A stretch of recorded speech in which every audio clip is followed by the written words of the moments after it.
I'm Kenneth Martin. And I'm Victoria Johnson. BCU Campus TV News starts now.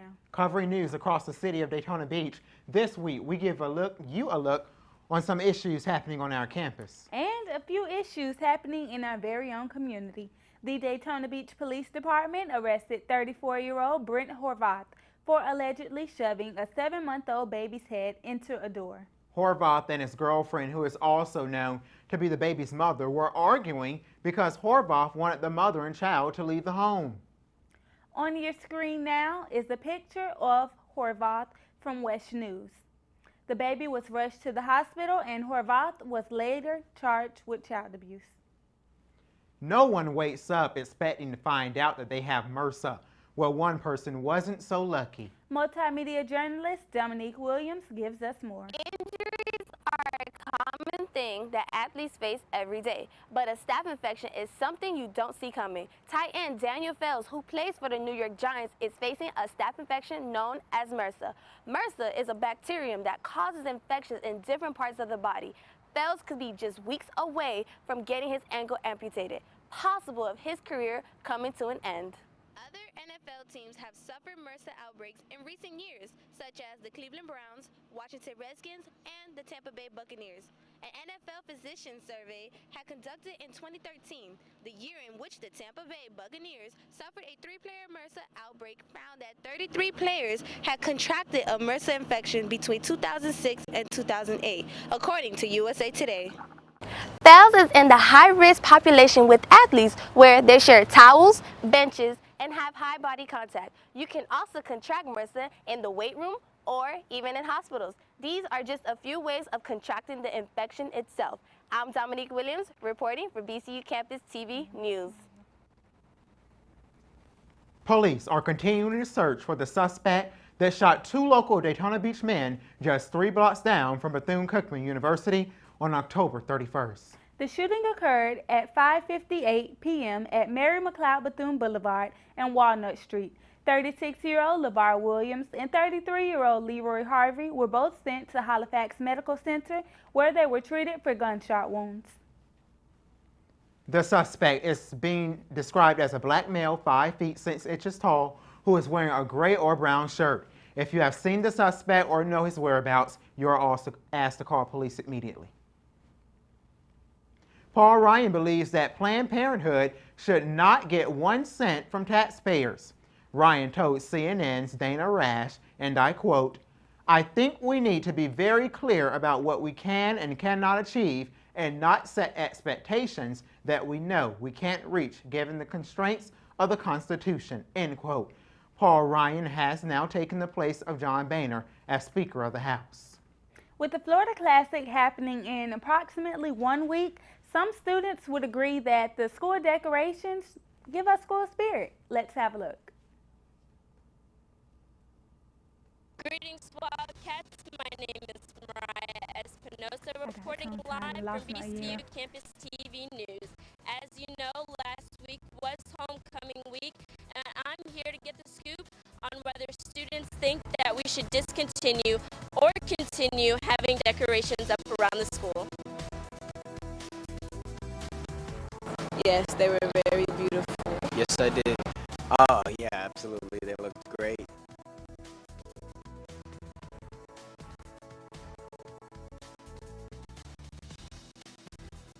The Trinidad flag, of course. The flags. The Wildcat eyes.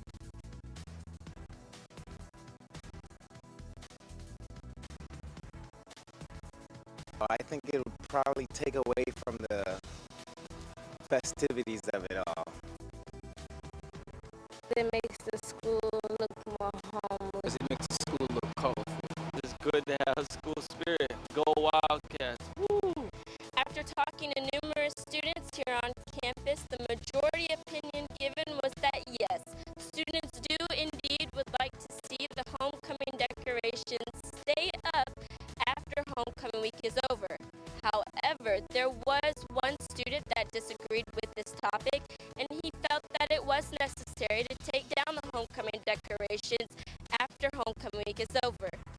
Maybe in the near future there can be some sort of compromise between the students that disagreed and agreed.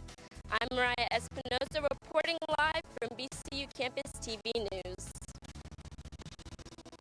art is something that is underappreciated. The Mike Curb exhibition has made its way to the Performing Arts Center of Bethune-Cookman University.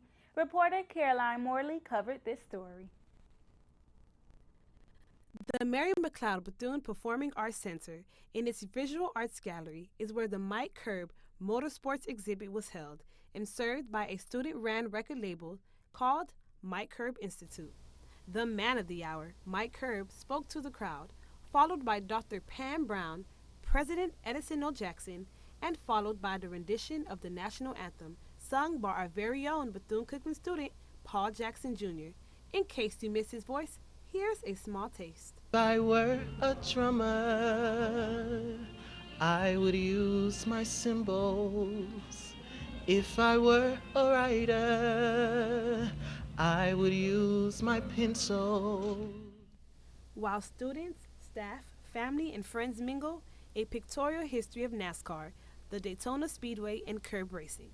The collection contains rare photos from the early 1900s reflecting straight-line racing in Ormond Beach by Henry Ford and other magnets. The exhibit will remain at the PAC for the first showing until February 28, 2016, and return for a second showing from May 1, 2016 through Labor Day 2016. I'm Caroline Morley, and this is BCU Campus TV News. Kaylin Murphy got us some footage covering Project Steps. Today, a group of freshmen met in the Liberal Arts Building for Project Steps, a program aimed at educating the Newcomen students about HIV awareness. You can always get HIV when you have unprotected sex. Take antiretroviral medication. As far as Project Steps, we aimed for the freshmen because, as we said, the African American population is the largest growing population of HIV contact. The incoming freshmen, we need you guys to be aware of that. We need you guys to understand this in order to be able to protect yourselves and go about having intercourse and doing things of that nature. Where does the program stem from or originate from? Okay, so this program actually stems from a previous program that we had called Project Steps, where we looked at suicide. So we had an idea to respond to a grant. We developed a program that we thought would work. SAMHSA responded and gave us a thumbs up. What are some of the things you are looking to provide for participants in the program? Well, not solely the extra credit points, not solely the early registration. You're also going to be getting education. You're going to be getting, for example, what we have right now, the Prevention on the Move, right by the library. You're going to have the opportunity to go out and actually get HIV testing and things of that nature. Judging from the feedback after the program was finished, most of the students are more worried about the education on how to prevent themselves from contacting the HIV virus. This is Kaylin Murphy reporting to you live from BCU Campus TV. Victoria, do you know what time it is? Of course I know what time it is. It's sports time. Sports analyst Jakarquisha Harris gives us more. This past weekend was the last home game of the year for the Fighting Wildcats. That means it's senior day. Before the game, BCU honored 20 Wildcats to show their appreciation for all the hard work they put in for the university. What better way to go out than a big win against Morgan State, 38-14. Senior quarterback Quentin Williams finished the game with 257 passing yards and 1 touchdown. The Wildcats have a bye week this upcoming week, a little extra time to get ready for their big rival game in Orlando versus Florida A&M. The Lady Wildcats team traveled up to North Carolina to take on North Carolina A&T and North Carolina Central. They won both matches 3-1. The Ladies Wildcats' next game will be November 19th, which is the start of the MEAC tournament. Good luck, ladies. November 13th will be the start of basketball season for the men's and women's. The men's will take on Trinity College, and the women's, well, they will be taking on Brown University. Game starts at 6 p.m. Well, that's it for sports. I'm Jakarquisha Harris. Back to you, Victoria. Well, that's News at 5 with BCU Campus TV News. See you here next week, same time, same place, different news. I'm Victoria Johnson. And I'm Kenneth Martin. Remember, Tuesday is News Day.